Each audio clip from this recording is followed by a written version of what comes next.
Hello my dear crystal lovers, and welcome back to the channel. If you're new here, my name is AM.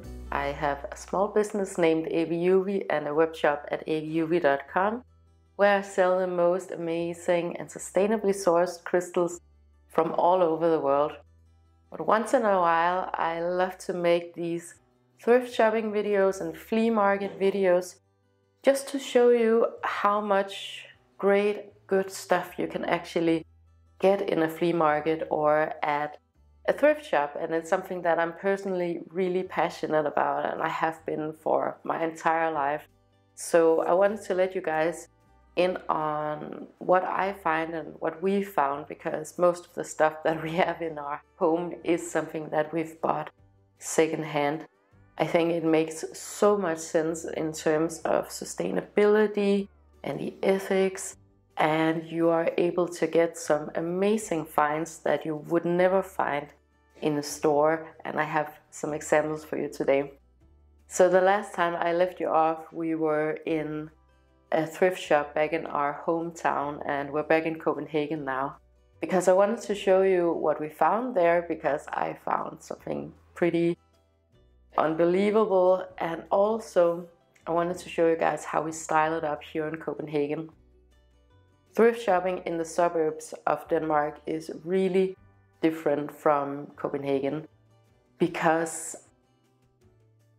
in the suburbs of Denmark, and especially where we're from, Andreas and I, there's a lot of senior citizens, there's a lot of 50, 60 plus citizens, and they have had a tradition of collecting a lot of really beautiful, high-end and high-quality objects for their homes. They don't know necessarily how to sell these things online, so what happens often is that they donate it to thrift shops, and that means that you can get so many treasures in the thrift shops in the suburbs. Compared to Copenhagen, where we have a demographic that is basically mainly young people, students, and yeah, I guess you know, when we moved from the suburbs to Copenhagen, we went here to study like a lot of other young people did at that time. But what has happened is that nobody wants to move back. So we have this huge population now of young families in Copenhagen and a lot of older people living in the suburbs. And people my age just don't want to leave the city because it's so amazing to live here, and especially with kids. But that also means that we have these different camps, right? Here in Copenhagen, if you go thrift shopping, you can find so much amazing fashion, because a lot of students, they have this rotation system or this rotation culture where they buy high-end clothes and labels, and they resell it and resell it and resell it. And that means that we have a lot of really beautiful high labels just circulating here in Copenhagen. However, there's not a big culture of interior design amongst young people. And that means that what you would find in a thrift shop here in Copenhagen in the home decor department would most likely be IKEA, H&M Home, Zara Home, those things. A lot of the antique stores here in Copenhagen, they do go to the suburbs and they just clean out of everything of value. So what I always go for when I go thrift shopping is high quality. I go for marble, travertine, alabaster, granite, all of these natural stone materials that are crystal related. You can find crystals in thrift shops. However, I've only seen really poor quality crystals. It's the souvenir type of crystals that people might bring home from vacation. I have never seen a high quality crystal in a thrift shop, but you can find a lot of crystal jewelry. And I have found a lot over the years and shown you guys a lot of it. We have a lot of amber going around here in Denmark, and we have a lot of hematite, rose quartz, clear quartz, those more generic types of crystals that are pretty inexpensive. But in terms of crystal, you can find beautiful lamps, accessories for your home, this travertine table that we have back here, and also this marble lamp. This one is one petrified wood that you would never be able to find in a thrift shop because this one is really rare. But home objects like these are so abundant in the thrift shops in the suburbs in Denmark. And my theory is that I could imagine that it is the same way in many other places all over the world. But let me know in the comments if I'm right. So I go for beautiful, high quality crystal or crystal related things for my home and for myself. I also love finding just natural materials in general. So antique wood pieces and vintage wood pieces for my home. And you can find so many great things because let's say 50, 60 years ago, things were made completely different than they are today. There's a lot more craftsmanship that went into creating these things. And we didn't have fast interior design the same way that we have now. So a lot of the things that you can find are beautiful and handmade and really great wood. And I have some examples to show you today because I found, if maybe you remember, this wooden box, or this is actually a drawer, so there's a hole here for a handle. But I want to use this as a wooden box. I cleaned it up. It's still really beat up, it's still really torn, but I personally love that look, especially in the context of this more modern Scandinavian minimalist style that we have here in our home.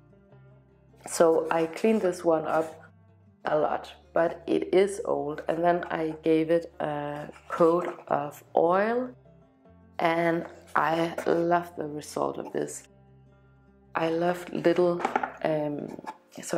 natural details, like you can see here that it's been broken off. You can see all of the veining of the wood. It's really old, it's really torn up, beat up, and you can see that it just has a bunch of patina, this box.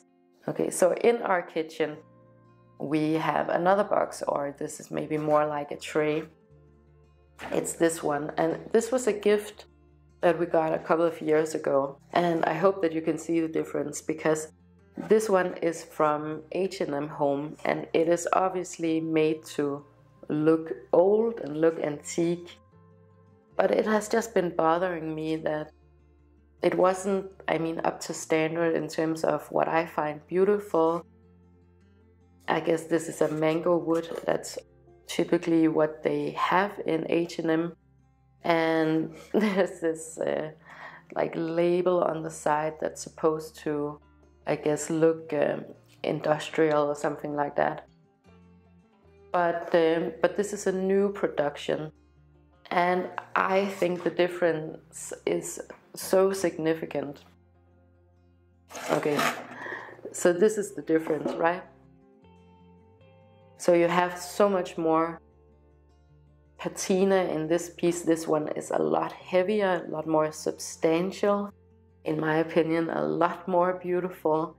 And here you have the fast interior design piece. Maybe you remember that I have this in my kitchen, and I have this really beautiful crock of marble with all of our wooden spoons in, and we have salt and pepper and all of those things that we usually use while we cook.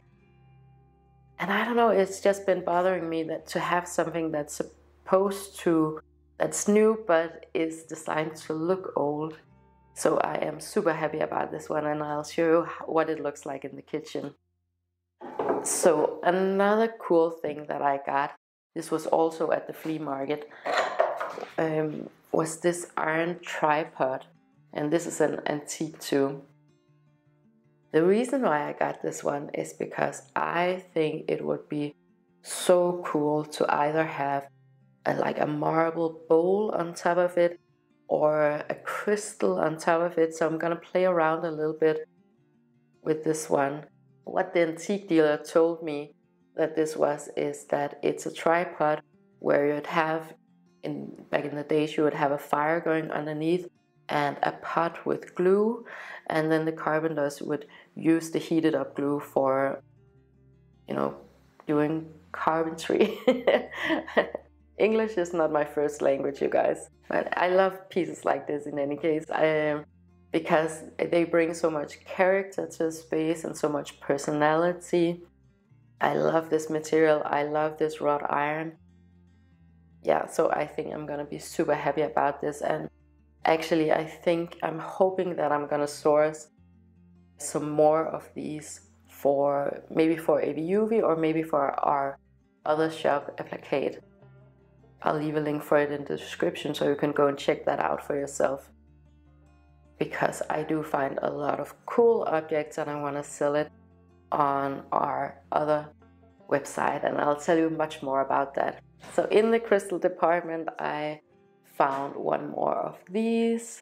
You've probably seen me show you guys a lot of these before. This is the 80s marble that I just love so much, and you can get it all over the place here in Denmark because it was really, really popular. So this is an egg cup, and I think I have about 6 or 7 already, and they are just great, and they will outlive you. They will last your lifetime and beyond. So I love this material and I think it's beautiful. I love the veining.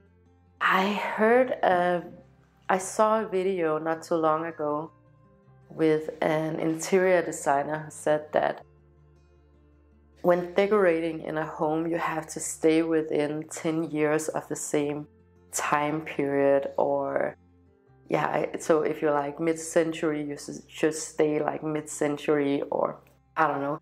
In any case, that rule does not apply in our house because we have antiques, we have 80s things, we have mid-century things like teak wood, and personally, I have never ever seen an interesting home or a beautiful home that stuck to that rule. I think if you stay within the same time period and you do all mid-century or all antiques or 18th century, you'll end up getting a really boring and impersonal home. I mean, you should just collect whatever you feel resonates with you. For me, I love the natural materials, and I don't care that it's from different time periods. I think these things look so cool together and so collected, and it tells a lot about my personal style, and even more importantly, it just makes me feel good in my everyday life. And speaking of mid-century, oh, by the way, this egg cup was $2. Like this, that's another thing about buying secondhand. It is so affordable. You can get so much more and so much more value for your money, because a marble egg cup, I'm sure, costs a lot more than $2 if you buy it from one of your bigger brands, even if you go to H&M. So yeah, that's just, I think it's just another perk of buying secondhand, is that you can make really, really good deals on your things. But speaking on, the different time periods, so this is an example of something mid-century, like these teak wood hangers that I got. These were, let me just see, $4 a piece. And I just love these things. I love that it's so crafted and nostalgic and beautiful. And compared to like other types of hangers, I mean, this just looks way cooler. And I think I'm gonna do like a complete makeover of our hallway because it's a mess. And I'm gonna use these and then the hangers that I showed you in the last video. And I think I'm gonna dig it out with some beautiful crystals, and yeah, I'm gonna do something. But so far I have these three, and I think they're gonna be perfect for that space. So now I'm gonna show you something that was really exciting to me. I found this necklace. This was at the Red Cross thrift shop, or charity shop you would call it. And I found a necklace that was just sitting there really randomly. I'm gonna insert a photo of what it looked like. And I looked at it and I thought it looked really pretty, but it can be hard to tell in a thrift shop setting. It was just displayed among a lot of other things of not so high quality. But I asked to look at it, and I looked at the back, and it had some numbers and some initials. And I've been around the block for a while when it comes to jewelry, and I've made my own jewelry and had a jewelry collection for my brand AVIUVI. So I know a little bit about jewelry, and I have been on the lookout for some really cool jewelry pieces for myself, in particular crystal pieces. But this one caught my eye because the label on the back, so on the back of the pendant it said 585, which means that it's white gold, and it had a little stone inside. The necklace was silver, and it didn't really go with it, so I think it was a different chain that was on the pendant. But yeah, I was thinking to myself, if you have a white gold pendant, that's probably some kind of a rare crystal or stone that's inside of this necklace. So I decided to purchase it, and I paid 300 kronas, which is basically the equivalent of $44. So not a lot of money. I mean, I didn't know if it was real or what it was, but I could just see that it was white gold and the initials of the designer. So I went and I looked it up, and it turned out to be a Danish jewelry brand, and the stone inside turned out to be a diamond. Now, I'm not that psyched about diamonds. It has always had some pretty poor connotations for me. First of all, the labor, the slavery, this pollution, like everything like that. But I mean, also the whole marketing of diamonds is so sick to me, and so toxic and suppressing. So I'm not a big fan of diamonds just in general. But what I found out was that this is a synthetic diamond. I'm wearing it right now. And synthetic diamonds are, of course, more sustainable than, or more ethical than, a natural diamond. I love raw crystals, so something like this Herkimer diamond. A Herkimer diamond is not an actual diamond, it's a quartz crystal, but it came out of the earth looking like it does here. So it's not cut or polished. I don't really like the look of raw diamonds, and yeah, I have a whole thing about diamonds, and maybe I'll go more into it in another video. But in any case, what I found was that this was a white gold pendant. I was able to locate it on the web shop of the jeweler who made it, and I found out that the price was $76 from new. Is that right? No, it was $176 from new, and that kind of depended on the size of the synthetic diamond. I have no idea if this is the smallest one or one of the bigger ones. I can't really tell, and again, I'm not that much into diamonds.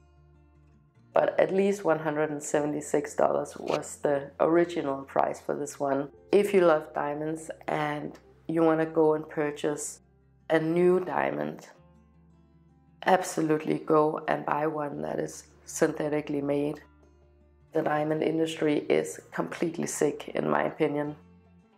But if you want a real stone, and I can understand why, because I don't like synthetic crystals in any way. But if you want to go and buy a real precious stone, it could be a diamond or an emerald or a topaz or whatever you love, you can always go and find it at an antique house.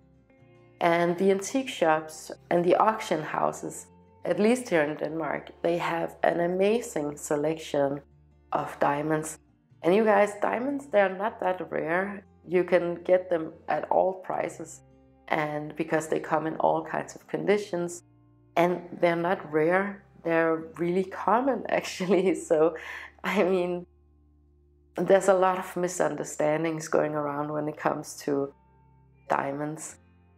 But I wanted to show you guys this because I like the look of it, and I was super curious about it.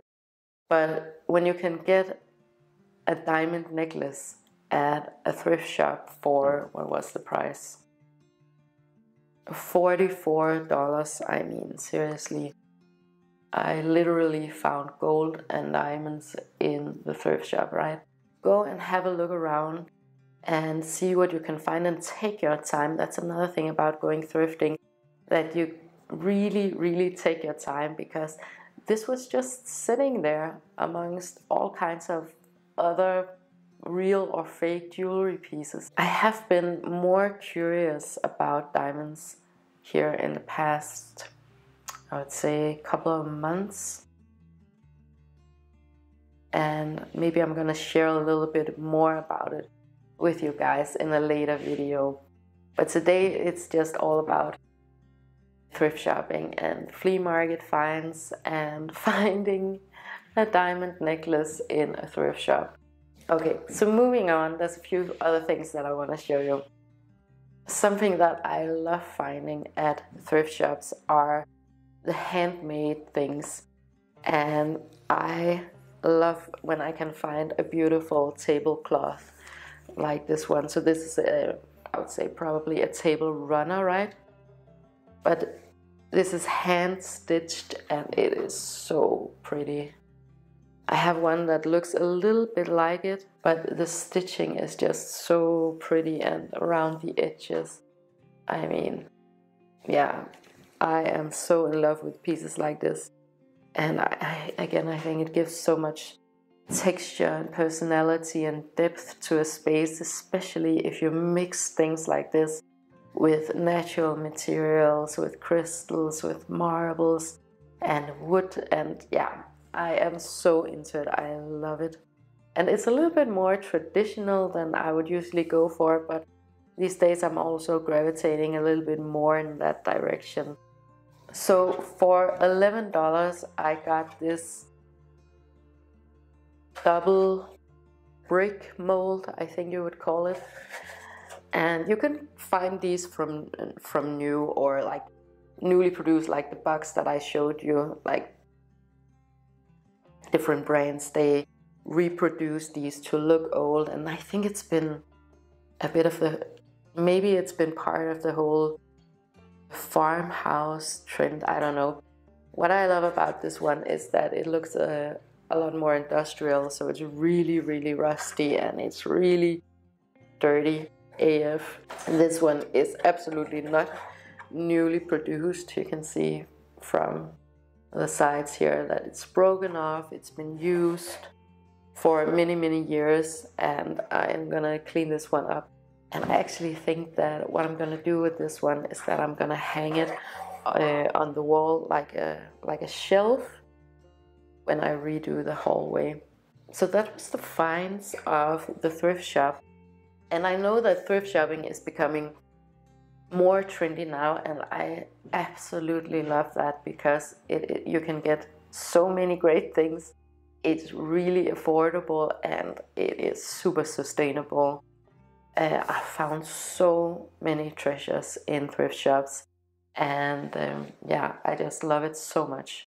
And also it's fun, it's fun going on this hunt to find these special objects.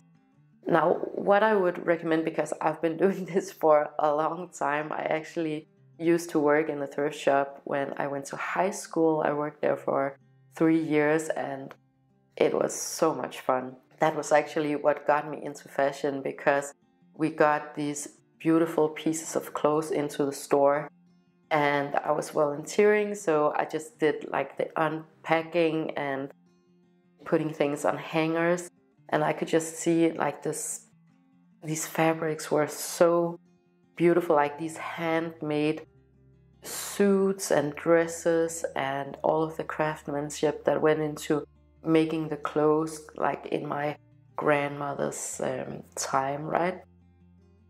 So much effort and love and care that went into making a piece of clothes. So that was really what started everything with fashion for me. So I've always loved finding these treasures and these special things. What I would recommend if you're new to thrift shopping is trying to define what your personal taste is, what your style is, and also what you actually need in your home. So if you need a new shelf, or you need hangers, or a vase, or whatever it could be, make a list, like a physical list, and go over it. What I've heard from friends and family is that they find thrift shopping really overwhelming and really stressful, and they find it hard to focus in on what the good things are. So I feel like I don't even see the other stuff. I just see the marble things and the travertine and the granite and the beautiful wood pieces and the high quality jewelry, right? So I don't even notice the other things. So I think the more that you can zone in on what you're looking for, the better.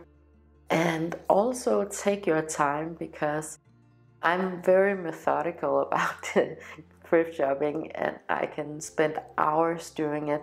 And I would go one route through the store or through the flea market, right?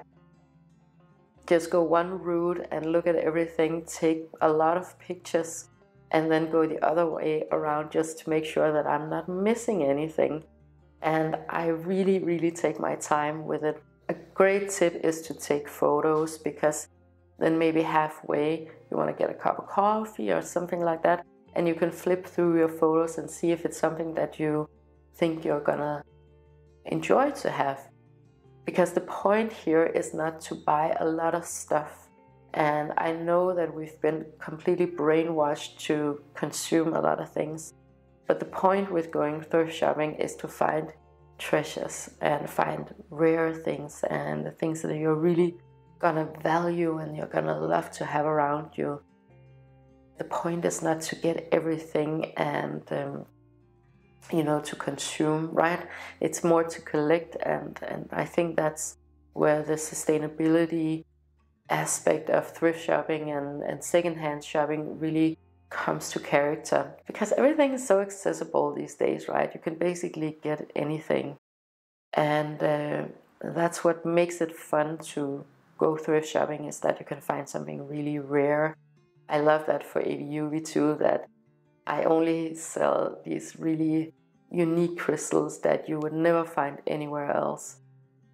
That's just, I love those things. So that's just in my personality. I'm more of a, quality over quantity type of person. Yeah, so I'm super happy that the thrift shopping videos, they always do really well on the YouTube channel. But more than anything, I just want to encourage you guys to go out and look for the things that you love. While I remember Anka, he had his karate graduation, I think that's what you call it, where he got a new belt in karate, and we gave him a little present. So we gave him this, and I'll show you a close-up of it. So this is a little piece of amber with an insect in it, and he has been wanting this for a while. And I think giving things like these, especially to kids, are so cool, to give crystals and natural things instead of just buying you know, candy or something made out of plastic, or like this is something that he can hold on to forever and always remember that this was what he got the first time that he graduated from karate. So just a small little token of how proud we are of him. Well, anyways, I think I'm gonna do some decorating for the rest of the day. You may remember for the last video I got this, what do you call it, like a drawer, but it's called a sættekasse, S-A-E-T-T-E-K-A-S-S-E. I have no idea what it's called in English, if it even exists in the English language, but it's this box with a lot of compartments, and we're gonna have it in Anker's room. I'm gonna give it some oil. I've washed it up, and I'm gonna get some of these things situated. My brain doesn't work today. I don't know if you can see it, but I am feeling a little bit delicate today. We've been a little under the weather, all three of us, but we're coming back to the surface now. So if I look more pale than I usually do, you know why. In any case, thank you so much for watching this video. And if you enjoyed it, please make sure to like, share, and subscribe. It helps me to know what you guys want me to talk about, and it also helps others to find this content if that is what they're looking for. I wish you the most amazing day with so much love to you and to yours.